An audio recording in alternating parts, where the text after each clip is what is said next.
هيكون مقارن بالسعر اللي انا بصدر بيه؟ عظيم، سؤال كويس. نعم، ليكن معلوما ان رغم ارتفاع اسعار البترول الخام في الفترة الاخيرة، لكن ظلت اسعار الغاز متدنية، لم ترتفع بارتفاع اسعار البترول. ولذلك الاسبوع اللي فات كان فيه مؤتمر في الجزائر على هذا الموضوع، حضروا السيد سامح فهمي وزير البترول عشان يناقشوا لماذا لا يرتفع اسعار الغاز بارتفاع اسعار البترول. يبقى انا المفروض استفيد بتفاوت الاسعار الموجوده. ما هي طبعا التاجر الشاطر لازم يعمل كده. واعتقد ان قطاع البترول عنده هذه الحنكه وعنده هذه الكياسه ان هو يعني يصل الى هذا. الاكثر من هذا نتكلم صراحه شويه. اتفضل.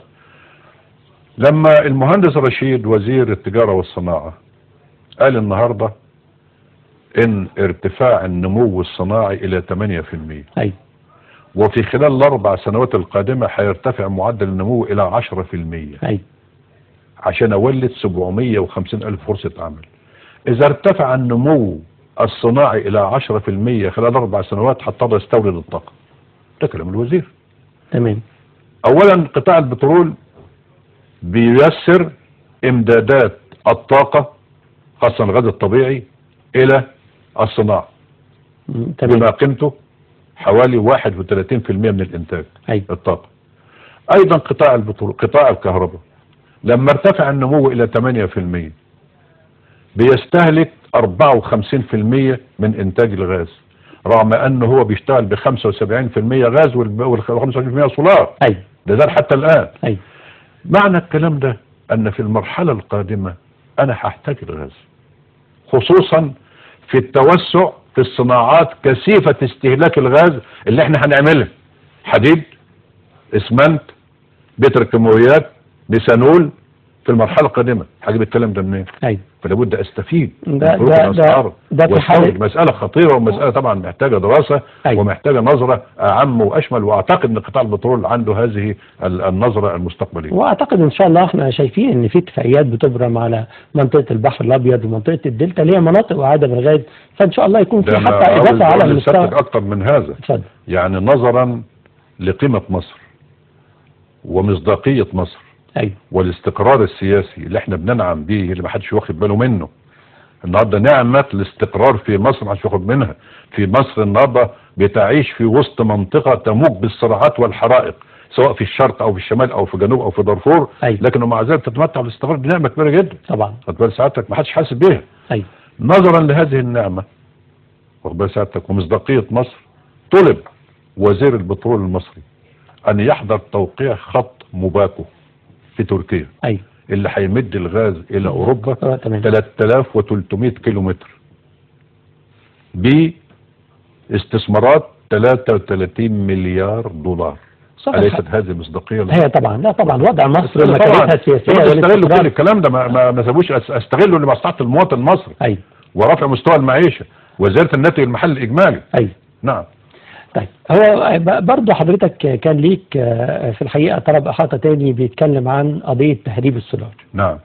ودي برضه زي ما حضرتك برضه هترجع وتقول، أو زي ما حضرتك أشرت وقلت إن إحنا عايزين تهريب السولار. حضرتك إحنا بندعمه بمبلغ كبير زي ما حضرتك تفضلت وقلت. إحنا كنا بنتكلم في 17 مليار أعتقد العام الماضي، اللي هو 24 العام الجديد. تهريب السولار ده برضه ما هو إهدار. حضرتك ايه مضمون طلب هو يعني اذا كان الكلام عن الدعم الطاقة البترولية والخسارة التي تتحملها قطاع البترول نتيجة انه بيبيع بأقل من التكلفة، وبهذا مسمى للدعم. لما اقول مثلا على سبيل المثال لتر السولار بيكلف الدولة 3 جنيه ونص، بيتباع للمواطن بجنيه و10 قروش، يبقى فيه دعم 2 جنيه وريال. تمام. ده مسألة أغرت المهربين بتهريب السولار. معنى الكلام ده ايه؟ انه بيشتري مثلا البرميل ب 200 جنيه بيبيعه ب 40 دولار، يعني ب 400 ب 80 دولار قصدي، ب 440 جنيه. شوف الفرق. ولا المخدرات من 200 جنيه ب 440، وده اقل حتى من السعر العالمي. بيتم تهريب يوميا 2000 برميل. اللي بيحصل ايه؟ 2000 برميل. 2000 برميل يوميا. بل سعادتك ده حتى وصل سعر اللتر 10 دولار في هناك في العريش عشان يتهرب من الانفاق الى غزة 10 دولار عن طريق الانفاق. شوف خطورة وصلت، يعني المسألة مش تهريب في عرض البحر بس. ده وصل التهريب مثلا لغزة اللتر ب 10 دولار اللي هو بيستلموا بجنيه و10 ساغ. وبسعادتك الخطورة هنا ان النهارده بتيجي لانشات سريعة بتشتل 5 تنكات تهريب لمركب قاعدة في عرض البحر بتجمع وبتبيع. واخد بال سيادتك؟ دي الخطورة. طيب مين اللي بيدفع ده من دمه ولحم الحي؟ المواطن المصري. مظبوط. يبقى لابد النهارده في وقفة حازمة، واعتقد ان النهارده هذه العملية بدأتها دمياط بدأت تسيطر على هذه المسألة بالاتفاق. ازاي عشان تبقى تجربة برضو نقدر ننقلها لباقي المواني الاخرى او لباقي المنافذ الاخرى. في دمياط ممكن يكون نتيجة عملية التهريب كانت موجودة، خصصوا 5 محطات تموين للسفن. اللي بيحصل ان دفتر السروح بتاع المركب اللي هو يعني المركب وهي ماشيه في دفتر سروح كده بتسجل فيه كمية السولار اللي موجودة وبيتعمل خط سير المركب الصيد. واخد بال سيادتك؟ وبعدين اتمونت بكمية قد كده. بيسجل في دفتر السروح، وبعدين بيتابع في التموين ويتابع ايضا في شرطة التموين ايضا في نفس الوقت. بعد ما ترجع السفينة بيتم مراجعة الخط سيرها قعدت قد ايه، المسافة قد ايه، استهلكت قد ايه، وبالتالي بيحاسب على هذا. مسألة بدأ انضباطها فعلا كتجربة في محافظة دمياط نتيجة لان فعلا بدأ التهريب في عزبة البرج وفي هذه الاماكن. هو على تنضبط يعني كتجربة. بدأوا ان يتم يعمم هذا في السويس والاماكن اللي هي بيتم فيها التهريب حفاظا على حق المواطن المصري وحق الدولة في هذا الاهدار. نعم. طيب من خلال يعني وجود حضرتك في لجنة الصناعة والطاقة، كيف تقيم أداء قطاع البترول المصري؟ لا هو طبعا هنا أنا بوجه تحية خاصة إلى قطاع البترول في مصر. حقيقة يعني من سيادتك قلت في الأول، يعني لو مسكنا مثلا من الآخر خالص إن وزير البترول مهندس سامح فهمي وراجل فاضل ومحترم وراجل وطني غيور على بلده كان في الصين. مظبوط. عقد اتفاقية لإقامة أكبر معمل التكرير البترول زي ما أنت قلت. بكام؟ ب2 مليار دولار، يعني 11 مليار جنيه مصري. الدولة لن تتحمل فيه مليما واحدا. يعني شوف الشطارة والحنكة بتاع قطاع البترول. أنا بوجه الشكر لهم، وهذا حقهم علينا إن احنا نقول، والمواطن المصري يعرف جهد هذه الوزارة. الطاقة الإنتاجية 15 مليون طن في المرحلة الأولى. مظبوط. هيرتفع إلى 30 مليون طن في المرحلة الثانية. الأكثر من هذا والأعظم من هذا إن بعد 25 سنة هيبقى ملك خالص لمصر هذا المعمل التكرير الرهيب في هذه المنطقة. ده بقى آخر حاجة. مظبوط. تعالى مثلا سيادتك لما نيجي نقول إن احتياطيا نتيجة جهد قطاع البترول، احتياطيات الغاز في مصر الآن 78 تريليون قدم مكعب غاز. هو ما بين 72 هو 77.7 يعني نقدر نقول 78 مليار. تمام. ده آخر حاجة يعني. تمام.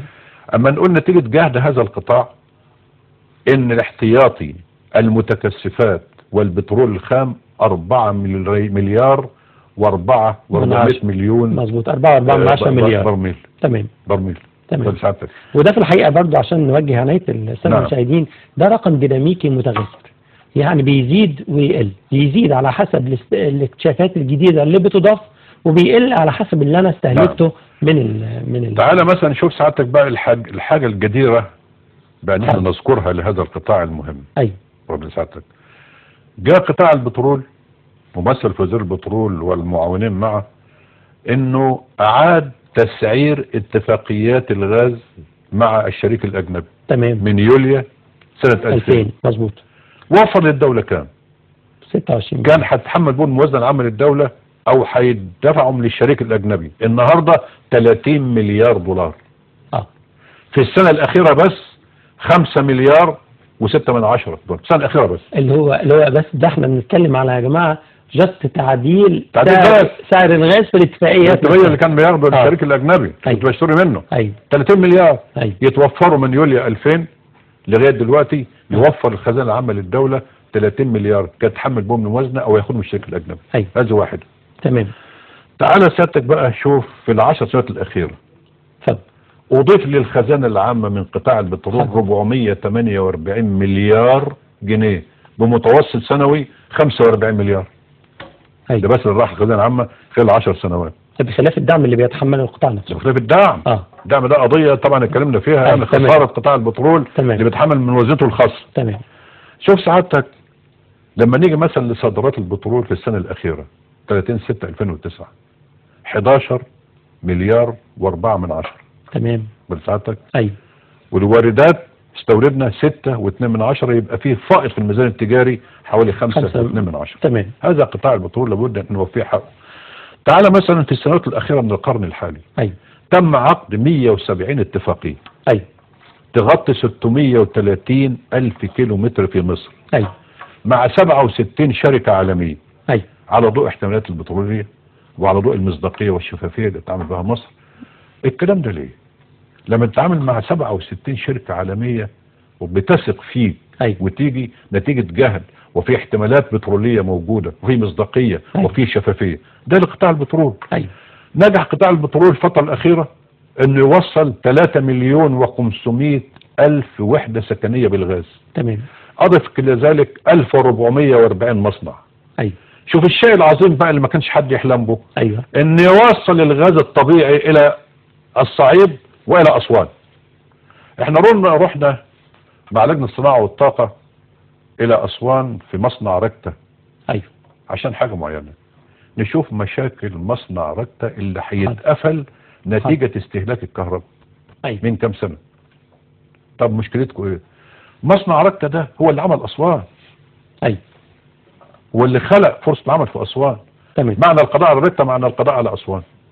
طب مشكلتكم ايه واحنا قاعدين بنتكلم مع العمال ومع مجلس اداره الشركه؟ قالوا الحل الوحيد وصول الغاز الطبيعي الى المصنع عشان نشغله. ده للصناعه والطاقه. كلام تم نقله لوزير البترول. ونشط الرجل مع رجالته. ونجح في توصيل الغاز الى الصعيد حتى تكون هناك بنيه اساسيه صناعيه في الصعيد ثم الى اسوان. ما شاء الله. مساله طبعا لابد ان تحصل قطاع البترول في الحقيقه بس سعادتك يعني شوف بقى ايضا هذا القطاع وفر الاستهلاك المحلي من سنه 89 الى 99 كان استهلاك كام؟ 315 مليون طن. سعره العالمي حوالي 120 مليار. تعال بقى في ال10 سنوات الاخيره من 2000 ل 2010 ارتفع الاستهلاك 555 مليون طن بسعره العالمي 960 مليار. ما شاء الله. ده له فرق بتاع البترول. لازم المواطن يعرف. يعني هذا القطاع ازاي استطاع انه يعمل هذا الجهد الكبير بقياده رجل وطني غيور هو المهندس سامح فهمي، وهذا حق. حضرتك امتعتنا استاذ محمد والله، وبينت للمشاهد ما يجب ان يكون عليه الدعم وما يجب ان يصل او ان يقف دعم المواطن الفقير للمواطن الغني، ما يجب ان يكون عليه دور مصر كدور محوري ورئيسي في صناعة الغاز والمنتجات البترولية. واخيرا رؤية حضرتك لقطاع ناجح بنشيد بيه دايما حقيقة. قطاع البترول قطاع من النماذج والقطاعات الرائدة في مصر. شرفتنا يا فندم وامتعتنا، ونشكر حضرتك على هذا اللقاء. شكرا جزيلا. حضرات السادة المشاهدين فاصل ونرجع لحضراتكم عن فقرة كلام عن السلام.